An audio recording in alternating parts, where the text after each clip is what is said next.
Month of Summer is a new book by author Lisa Wingate. We're going to talk about this next, and I'm going to introduce you to the author, and we're going to find out what she had in mind and how this wonderful story developed. Welcome, Lisa Wingate. Thanks for being here. Well, thank you for having me. I'm glad to be here. You know, we love having Texas authors. In fact, face it, Texans just like to talk about themselves and each other, and we are no different. But this book, Month of Summer, it's not what I thought it was going to be. I was intrigued by how you developed the story. Talk a little bit about what you were thinking when you started it and how it finished. Well, all the stories come from something in life.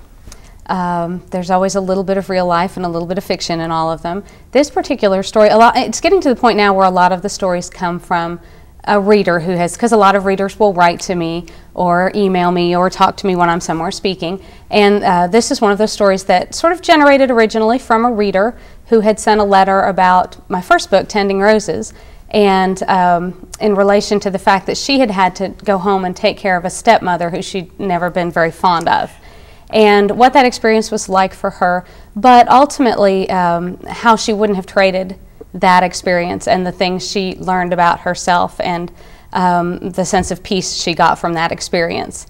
And so that was sort of the first generation for the book, and then some information about Dallas and the neighborhoods that are changing there, and the mix of the old and the new, and the neighborhood revitalization, and the existing residents who are still trying to find a place for themselves in those neighborhoods. So it was sort of a mix of those two things that started this story. Well, it was really interesting to me in looking at it at how close to a life that many people are experiencing today.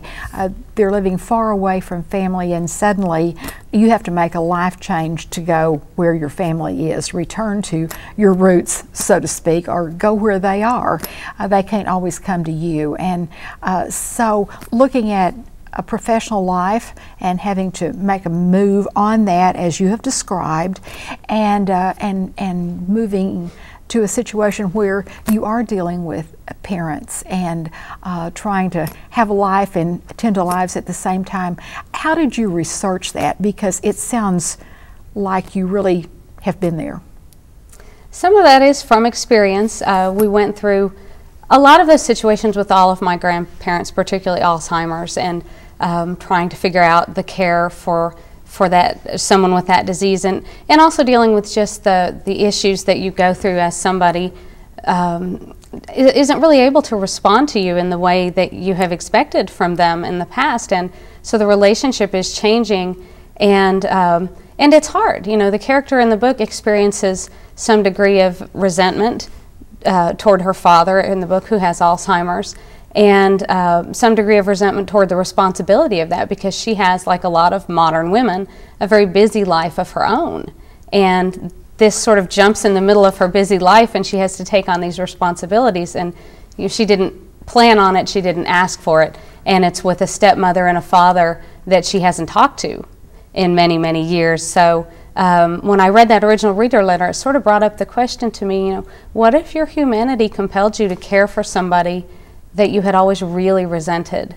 You know, and how would you react to that, and how would you feel about it, and would you be able to, what kind of person would be able to go do that, and to do it well, and to really drop everything and go do that job?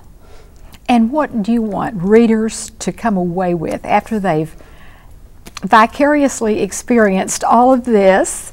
What do you hope they will know at the, I don't want to give away the story, I want people to go and read it, but A Month of Summer, what do you want them to leave with? With all of the books, I think when you do a book, you're taking a character on a journey, and the character at the beginning is in sort of a not an authentic place to where the heart and spirit and real soul of that person is. And the journey is really about that person going from this place that's really not authentic and not entirely a happy place to be, to a place where there's contentment and peace and a really authentic life for this person. And you're searching through the story, and what does this person need? What is this person yearning for, and why? And what things in the past make this person the way he or she is? And I hope that readers maybe come away with a little bit of that journey on their own, because sometimes it's easier to live that journey in fiction than it is to really live it in your own life. And it certainly a lot of times is easier to talk about it. It's a lot easier to talk about through a fictional character these issues than it is to really talk about them in your own life. So one of the things I love about the books is that a lot of book clubs and families will read them together and pass them along. And you know, while we're discussing those fictional issues, I think we're discussing some of our own issues as well. And so, you know, I hope readers come away with having reflected a little bit on their own issues. And if they're still somewhere in the middle, I hope they come away with that happy ending. My books always have a happy ending. So I hope they come away with the feeling that there is a happy ending out there somewhere. We all want poetic justice. I'm so glad you've incorporated that into your book, that we will go away with some happy thoughts as well, but we'll learn something in the process. I want to put some information on the screen, Lisa. If you want to know more about A Month of Summer, here's the place to go for that. It's www.lisawingate.com, and it'll tell you where, when, and how that you can be a part of all of this.